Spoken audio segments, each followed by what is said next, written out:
and welcome back for another whiskey review. Today looking at this Deanston 12-year-old. Now, the bottle came to me from my friend Ross, who I requested if I could use this bottle for a review because I've tried the Deanston many times, especially the 12-year-old, but just never had bothered to review the whiskey. Aged 12 years obviously means the youngest whiskey that's gone into putting this whiskey together is 12 years old. Aged exclusively in ex-bourbon casks. So it does say on the bottle this it's unchilled filtered, which is pretty cool, 46.3% ABV. But the color does look a bit odd for a exclusively ex-bourbon cask whiskey.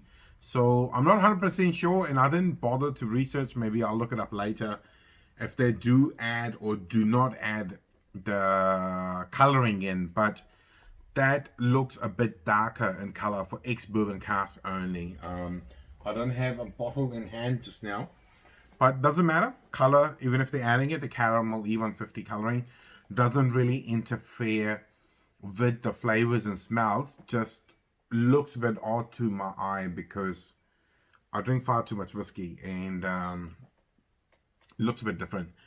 The whiskey itself, Deanston, very interesting distillery. I have drunk a lot of very old independently bottled Deanstons, especially a 20-year-old from the Single Cask, UK based independent bottler, and it was distinctly real waxy and oily on the palate. But whiskey of that age, you expect it to be a bit oily, oaky, and it'd be interesting to see if we get that kind of character from this 12-year-old as well. Well, let's see what's it like on the nose and the palate. Now, one other thing I want to cover is not many distilleries put all that kind of information on the bottle, so it's on there. I'm assuming it's printed because they have the information easily available.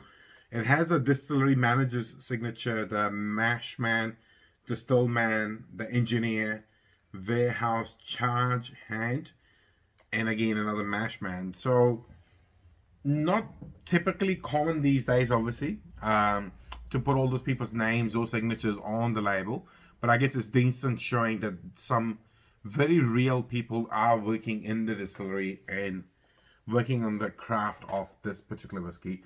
Now, again, this whiskey is just playing tricks on me. If you look at that color there, that does look a lot more in line with a ex-bourbon cask aging. You know, that golden hue to it. But for some reason, unless I'm losing my mind, it looks a bit reddish in there. I don't know, it might be just the type of glass they're using. And nevertheless, time to see what's it like on the nose. Ooh. Really creamy. There's underlying sweetness.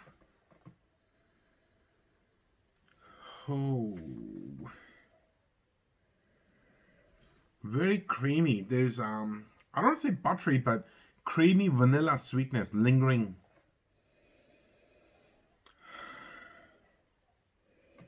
Very very much on the sweet, smooth side. Just trying to find a little bit of spicy character, but what did it say on there? Heather honey. Yep, I get honey, creamy caramel vanilla, sweet oak with citrus and gingerbread. So I'm not getting citrus, which is weird because lately I've been getting loads of citrus notes, especially from ex-bourbon cask aged Scotch whiskies.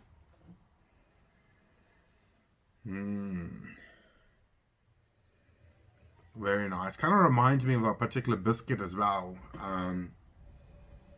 A creamy biscuit. I can't remember the name of. Very nice. For a 12-year-old whiskey, the nose is very interesting and definitely has different characters. It's not a one-dimensional whiskey on the nose by any imagination. It has quite a lot happening. Getting a little bit of more sweet vanilla.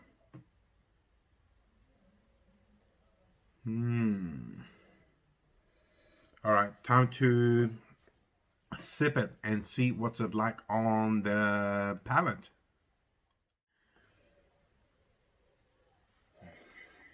Mmm. Mmm. Really oily. Very juicy. I'm drooling. Wow. Loads of honey on the palate. Mmm. Again, I'm not getting the citrus. And it's not particularly oaky on the nose or the palate for me. But overall, very juicy, very rewarding sweetness. Mmm. It's not quite making me crackle yet, but I think it's coming.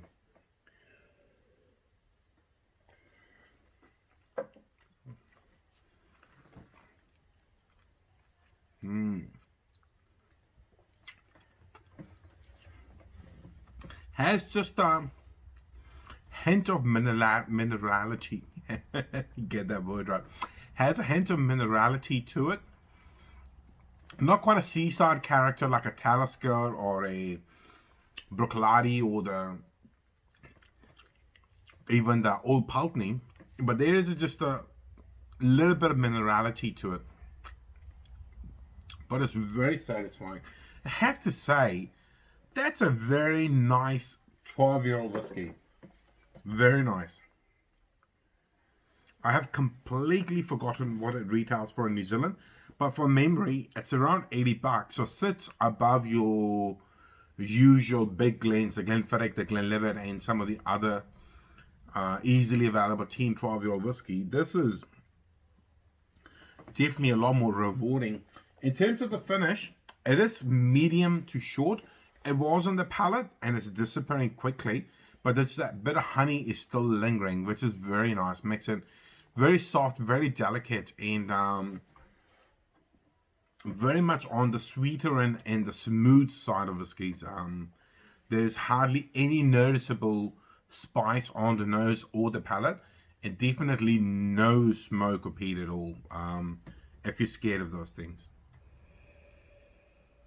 Very interesting. And for me, it's more interesting having reviewed the Octomore last night, the Bruichladdich Octomore, which is insanely peated whiskey, versus this very smooth, easy drinking whiskey, on two completely different spectrums in terms of character.